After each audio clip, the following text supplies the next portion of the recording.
Hola a todos, en esta ocasión hablaremos de la elipse.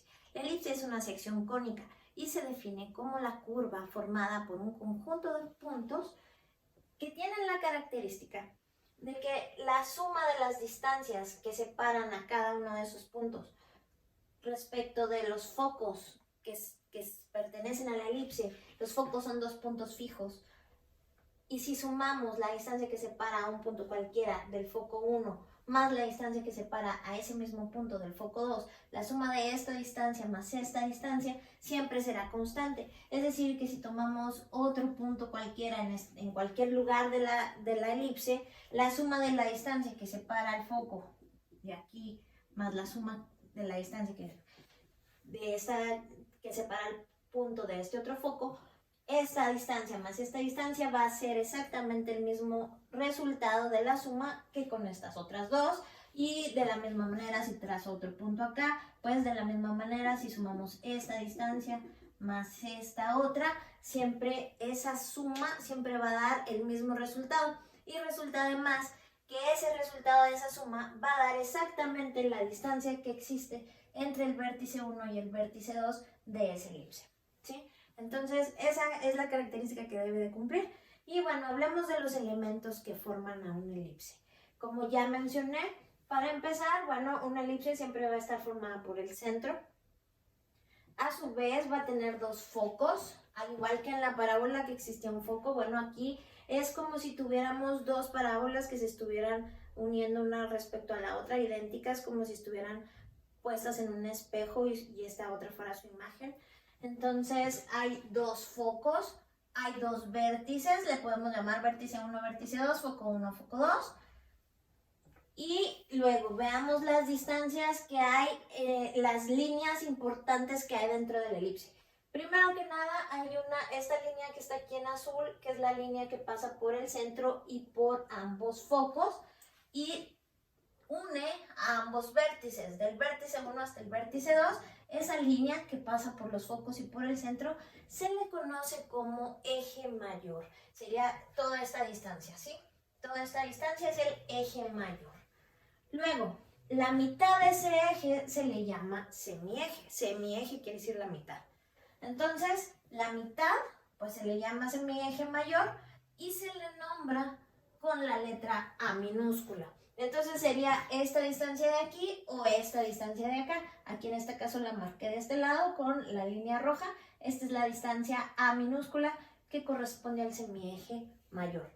Luego tenemos también un eje menor que es perpendicular al eje mayor, es decir, aquí forma 90 grados y que une dos puntos de la elipse, pero que además debe pasar por el centro. Entonces, este de aquí es el eje mayor, que acá está marcado de este lado, eje menor, perdón, la línea verde, que está en este caso vertical, y su mitad pues se va a llamar semieje menor, pero además a esa distancia del centro al extremo de la elipse, la mitad del eje menor, se le conoce con la letra B minúscula, así se le nombra. Entonces va de nuevo. Esta distancia de aquí es el semieje mayor y se le nombra con la letra A. Esta distancia de acá es el semieje menor y se le nombra con la letra B. Bueno, ahora hay otra longitud, otra recta importante, que es la que une al centro con cualquiera de sus focos. Del centro hacia el foco y hacia este lado o hacia el otro, es completamente lo mismo. Esta distancia la vamos a nombrar con la letra C minúscula, ¿de acuerdo? Ahora, el eje mayor pues va a medir dos veces A, puesto que de aquí a aquí mide A, que es el semieje mayor. Todo completo pues mide el doble, es decir, mide 2A. De la misma manera, el eje menor va a medir el doble que su semieje, entonces si de aquí a aquí mide B, pues el eje menor completo va a medir 2B minúscula, ¿de acuerdo? Otra recta importante es el lado recto, que es aquella línea que pasa por uno de los focos y que une dos puntos de la elipse. Recuerden que las rectas, los segmentos de recta que unen dos puntos de una curva se llaman cuerdas. Entonces, en este caso, todas estas son cuerdas, pero es una cuerda muy especial porque pasa justamente por el foco y es perpendicular al eje mayor. Entonces de este lado pues hay otro lado recto acá. Siempre una elipse va a tener dos lados rectos, dos vértices, dos focos, un centro, ¿sí? Y por último hay una línea muy especial porque la elipse tiene una característica muy especial que resulta, fíjense bien, aquí esta línea quedamos que del centro a este punto le llamamos B minúscula, que es esta línea verde. Esta línea roja le llamamos A mayúscula. Y esta línea de aquí hasta el foco, que está marcada en azul, es la línea C, es la distancia del centro al foco. Bueno, pues si trazamos una línea con este punto y este otro, uniendo este punto de aquí, si trazamos una línea aquí, resulta que se forma un triángulo rectángulo. ¿Están de acuerdo? Aquí estas líneas, la verde, la azul y esta otra que sería la hipotenusa del triángulo rectángulo. Bueno, pues resulta que esta hipotenusa mide exactamente la distancia A minúscula, es decir que esta distancia es exactamente igual a esta distancia. En toda elipse se cumple esa condición, ¿de acuerdo? Entonces, al tratarse de un triángulo rectángulo, pues, por lo tanto, cumple con el teorema de Pitágoras. Esto quiere decir que podemos establecerlo de acuerdo a estas letras. La hipotenusa en este caso es la letra A y el teorema de Pitágoras, recordemos, dice así: el cuadrado de la hipotenusa es igual a la suma de los cuadrados de los catetos. En este caso, cateto B y cateto C. Entonces es cuadrado de un cateto más cuadrado del otro. Esto es muy importante porque en el caso de que para una elipse conozcamos cualquiera de estos tres valores, conozcamos dos de ellos, por ejemplo A y C, o B y C, o A y B, pues con teorema de Pitágoras podemos encontrar el tercero. Ahora, en este ejemplo ocurre que la elipse está de forma horizontal, puesto que su eje mayor coincide con el eje de las X. Pero de igual manera podríamos tener una elipse en forma vertical. Si observan, esta elipse lo único que hacemos es girarla y coincide exactamente con esta. Son los mismos elementos, solo que aquí el eje mayor está de forma vertical. Entonces observen, la línea azul es el eje mayor, la línea roja es el semieje mayor, que es la distancia A minúscula, la línea verde es el eje menor, por lo tanto su mitad es el semieje menor, que le nombramos con la letra B, y la línea que va del centro, aquí, del centro a uno de los focos, es la distancia C minúscula.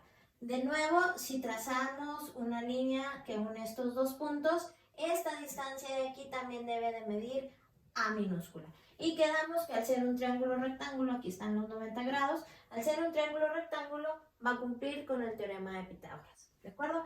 Esto nos va a servir para poder obtener todos los elementos de una elipse. De igual manera, hay estas otras dos fórmulas de estos conceptos. LR quedamos que es lado recto y el lado recto lo podemos obtener cuando conocemos los valores de A y B minúsculas, pues usamos esta fórmula para saber la longitud de ese lado recto, que en este ejemplo de aquí quedarían uno aquí y el otro acá. Ambos son exactamente iguales, ¿sí? Por último, un concepto que podemos obtener conociendo la división de C sobre A es la excentricidad. La excentricidad nos dice la forma de la elipse. Si el valor de la excentricidad es cercano a 0, 0.1, 0.2, etc., quiere decir que la elipse va a tener una forma redondeada, parecida a una circunferencia, cuando la excentricidad es cercana al valor 0. En cambio, cuando la excentricidad es parecida o cercana al valor 1, porque estos dos números son parecidos entre sí, la elipse va a tener una forma más alargada, ya sea vertical o horizontal, ¿de acuerdo? Para eso nos sirve conocer la excentricidad. Bueno, y por último, como les mencionaba, pues la elipse se puede representar en un plano cartesiano y vamos a tener dos casos o dos tipos. Aquellas elipses cuyo centro se encuentra en el origen del plano cartesiano, Por lo tanto, las coordenadas de ese centro serán 0,0 y puede ser, ya dijimos, de forma vertical, donde el eje mayor queda respecto al eje Y, u horizontal, donde el eje mayor queda respecto al eje X.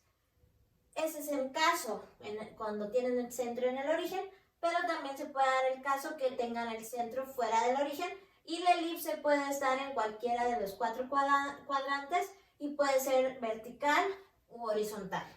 En esos casos, al igual que con la parábola, las coordenadas del centro, no del vértice, sino del centro de la elipse, se van a representar por las coordenadas h, k, las letras minúsculas h y k. Bueno, eso es todo por hoy. Muchas gracias. Hasta pronto.